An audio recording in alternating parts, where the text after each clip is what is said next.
শুভ সকাল। 1432 বিগত, 1433 সমাগত। আজকের এই প্রথম সূর্যোদয়ের প্রথম লগ্নে যারা উপস্থিত আছেন আমাদের মাননীয় অতিথিরা এবং শ্রোতাবৃন্দ, দর্শকবৃন্দ যারা এখানে আছেন, যারা টেলিভিশনের পর্দায় বাংলাদেশের বিভিন্ন প্রান্ত থেকে এবং বিদেশে এই অনুষ্ঠান দেখছেন, সবাইকে শুভ নববর্ষ জানাতে চাই।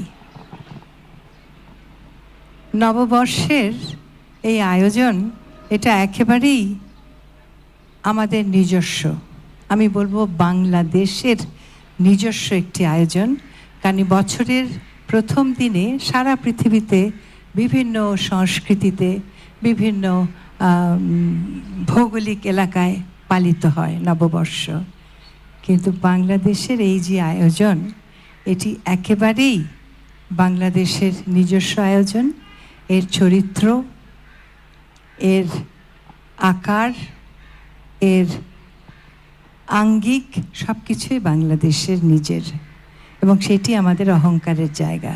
এখানে যেটি আমাদের পূর্ববর্তী মাননীয় অতিথি বললেন যে এখানে ধর্ম, বর্ণ, শ্রেণী, জাতি কোনো ভেদাভেদ নেই, এটি একেবারেই একটি সামাজিক মিলন মেলা।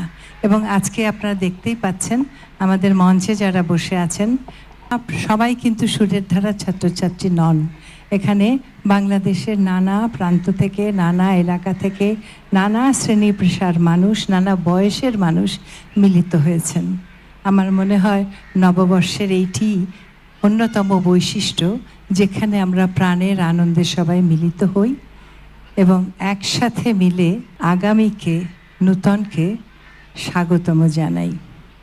আজকের দিনে এটি হোক আমাদের সকলের প্রত্যাশা যে আগামীর বাংলাদেশে আমরা আজকে মঞ্চে যেমন সবাই পাশাপাশি বসে আছে, সেই একই সহমর্মিতায়, একই সহযোগিতায়, একই ভালোবাসায়, একই স্নেহে, একই প্রেমে মিলে মিশে এই পুরো বছরটাকে সামনে এগিয়ে নিয়ে যেতে পারি, সাথে সাথে দেশকে এগিয়ে নিয়ে যেতে পারি।